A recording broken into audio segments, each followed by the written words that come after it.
Kanizere ko mukomeje kumererwa neza aho muherereye hagiye hatandukanye. Ikipe ya Arsenal kabisa ikaba yahagurutse mu gihugu cy'Ubwongereza yerekeza mu gihugu cya Espagne aho igiye gukina umukino wa kimwe cya kane cya UEFA Champions League, umukino wo kwishyura. Umukino wa mbere warangiye ari ibitego 3-0 batsindaga ikipe ya Real do Madrid ibitego 3-0 kabisa. Byari bisebetse ku bakinyi b'umutoza Carlo Ancelotti, ntabwo bavuye mu gihugu cy'Ubwongereza bishimye guhera ku muzamu Thibaut Courtois kugeza kuri Kylian Mbappe. Abakinyi bo mu gihugu cy'Ubwongereza cyangwa se ikipe yo mu gihugu cy'Ubwongereza birumvikana ni ikipe ya Arsenal ikaba yahagurutsa mu gihugu cy'Ubwongereza kabisa mu masaha y'urukerera yerekeza mu gihugu cya Espagne. Ni ikipe ya Arsenal igiye mu gihugu cy'Ubwongereza navuga idafite akazi gakomeye, ahubwo akazi gakomeye kareba Ancelotti ndetse n'abakinyi be bitewe na match ya mbere yabanje uko byarangiye ari ibitego 3-0. Mbere yuko twinjira muri uyu mukino uzaba ku munsi w'ejo ku wa gatatu kabisa, manzi urebe niba warakoze subscribe kugira ngo tujye dukomeza kugenda tubana 5 kuri 5. Ikipe ya Real do Madrid kabisa irasabwa gutsinda ikipe ya Arsenal kabisa. Ni ibintu bigoranye kuyitsinda ibitego biri hejuru ya 3, byaba ibitego 3 bakajya muri penalty bakareba ese ninde ugira amahirwe muri penalty. Ni ikipe ya Arsenal kabisa navuga ko ari imwe mu makipe yagaragaje urwego ruri hejuru muri imikino ya UEFA Champions League, kuko ikipe ya FC ya Arsenal kabisa the Gunners nkuko bakunda kuyita haba ku isi hose, ikipe ya Arsenal yavuye mu majonjora ya UEFA Champions League muzi ukuntu bagiye bamanza bayikina ivamo ari ikipe ya gatatu ku rutonde rwa UEFA Champions League. Nimwe mu makipe atarabanje yajya gukina knockout kabisa ngo imanze yajya kuzenguruka, ahubwo yo yahise ikina, ntabwo yigeze ikina izo knockout. Ni ikipe ya Arsenal ugiye kureba uburyo yagiye yitwara, gutsinda ibitego 7,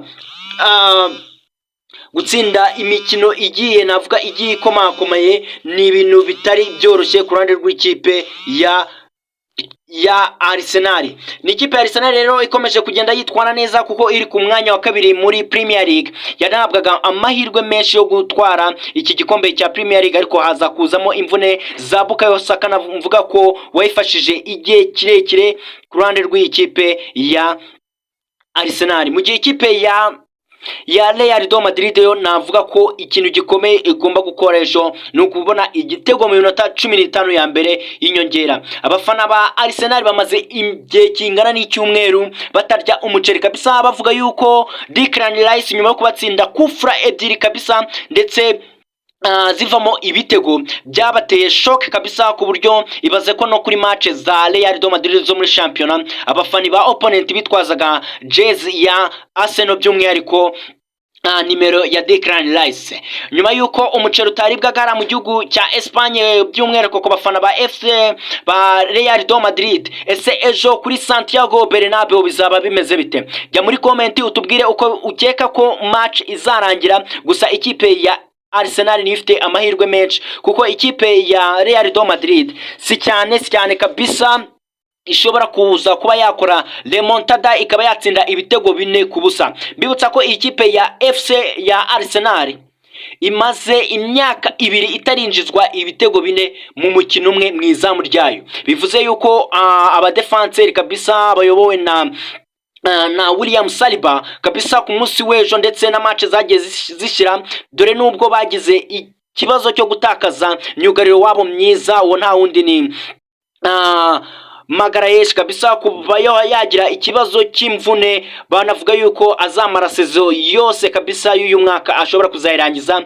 ari hanze. Rero ni ikipe ya Arsenal imaze imyaka 2 itaratsindwa ibitego 4-0. Reka turebe ese umutoza Arteta azitwara te ku mukino w'ejo. Bibutsa ko iyi ari Arsenal ari imwe mu makipe navuga afite mediane ndetse n'ubwugarizi buhagaze neza cyane. Ugiye kureba no kuba Bukayo Saka yaragarutse, kuko tugarutse nko kuri match yabanje ya kimwe cya kane kuri match ubwo bakinaga mu gihugu cy'Ubwongereza, ikipe ya Arsenal itsinda ikipe ya Real Madrid ibitego 3-0. wabonaga ko mediane ya Real de Madrid yari yapfuye kabisa, niho bacishaga imipira. Ugiye kurana n'ibitego bibiri batsinze, yari imipira yavaga muri mediane bagahita bayohereza kwa Bukayo Saka ari wenyine, agakatinga agaruka hagati mu kibuga bakamukuriraho amakosa, ndetse kufura zinavuga ko ziri ahantu hamwe muri metero zijya kungana. Declan Rice azitsinda neza, dore ko yarabaye umukinnyi wa gatanu wari utsinze kufura ebyiri mu mukino umwe. Nuko nguko kabisa birimo biregenda bivugwa, nuko ikipe ya Arsenal ari nayo ihabwa amahirwe menshi kurusha ikipe ya Real de Madrid. Ko ugiye kureba n'uburyo aya makipe ahagaze, navuga yuko muri shampiyona bitameze neza, ko yombi na ya kabiri ku rutonde, haba muri La Liga kuri ikipe ya Real de Madrid ni ya kabiri, ndetse no muri Premier League ikipe ya Arsenal ni ya kabiri. Biravuga yuko usibye kuranirwa ikipe ya Arsenal, umukinnyi utazagaragara ni Magalhaes wenyine, ndetse na Ricardo Calafiori bafite ikibazo cy'imvune.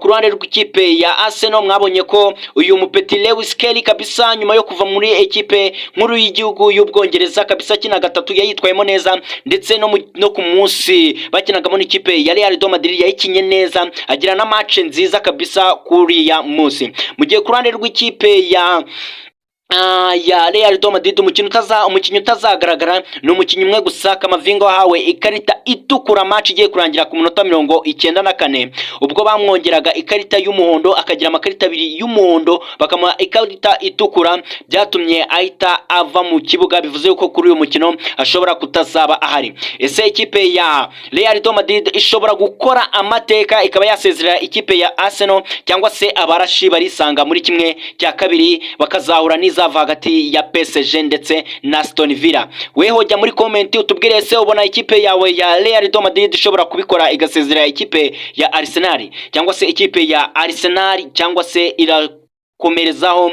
yinjire muri kimwe cya kabiri cya UEFA Champions League? Mbibutsa ko iyi ari Wolf Sport Rwanda. Reba neza niba warakoze subscribe, tujye dukomeza kugenda tubana 5 kuri 5. Ciao ciao.